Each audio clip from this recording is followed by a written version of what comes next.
So the second song is called Wall of Emotion. Now for most JWs who have a lot of family inside, this terrible reality hits you when your family, who you thought would be different, cut you off at the knees once you declared that you no longer believe this is the right religion. So this is a wall of emotion that basically all cult members have, which acts as the anti-deprogramming tool that allows the cult leaders to maintain control over the group. So how do the JW cult pull this off? Well, this is just off the top of my head, but there's a few ways that I can see they do it. Through subtle changes and not so subtle to the Bible. Information control, so they promote a distrust of every non-cult source. Fear of ex-members with various labels, so you've got apostates, poisonous information, stuff like that. And then, of course, you've got the rewriting of the organisation's history. So whatever your worldview is, this is just a curious point when you compare Bibles. So take it as you will, but the silver sword has loyal or loyalty 283 times. The reference Bible only has it 46 times, and the King James has it 0 times in these particular verses. So I'm not saying that the King James doesn't have any idea of loyalty. It has words like faithful, of course. But in these verses, where it has loyalty in the JW Bible, the King James has mercy, kindness, or holy. Now that's it's almost like an opposite meaning, isn't it? Loyalty versus mercy. It's certainly not the same meaning. There's a great example in 2 Samuel chapter 2, verse 26, where the King James says, "With the merciful thou wilt show thyself merciful." But the silver sword says, "With someone loyal you act in loyalty." And the question is, do the JW stress mercy or loyalty? Well, they're merciful as long as you go along with their doctrine. But I think this is a big part of the Watchtower mind control. You've got songs like number 108, where you've got "Loyal Love, God is Love."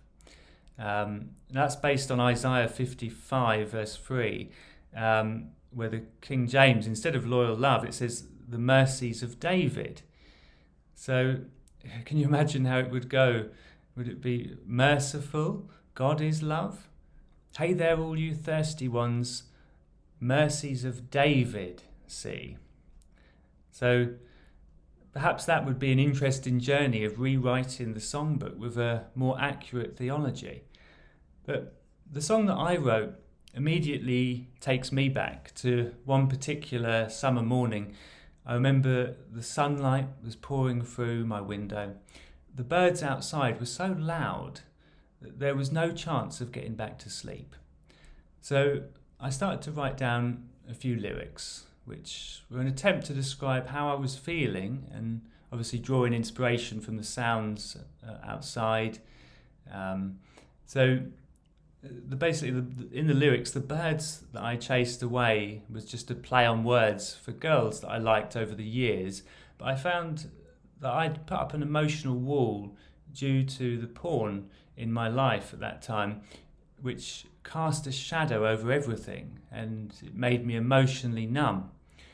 Now I kind of see both the porn industry and the JW leadership are both powerful cults that they both use similar tactics, this emotional wall, for either their users or their members, respectively.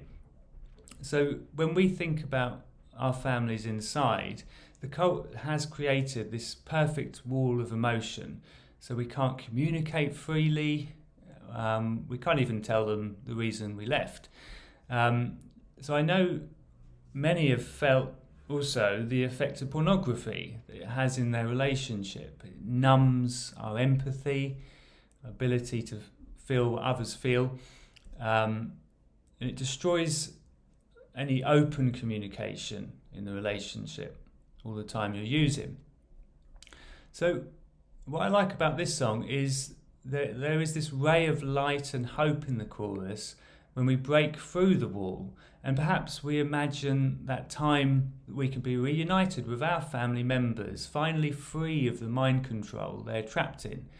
In Steve Hassan's book, Combating Cult Mind Control, he mentioned a powerful wall breaker. This is just a little excerpt from it. It says, "A family's love is a much stronger force than the conditional love given by cult members and leaders." So, of course, for the JWs, this is the loyal love in their Bible and songbook.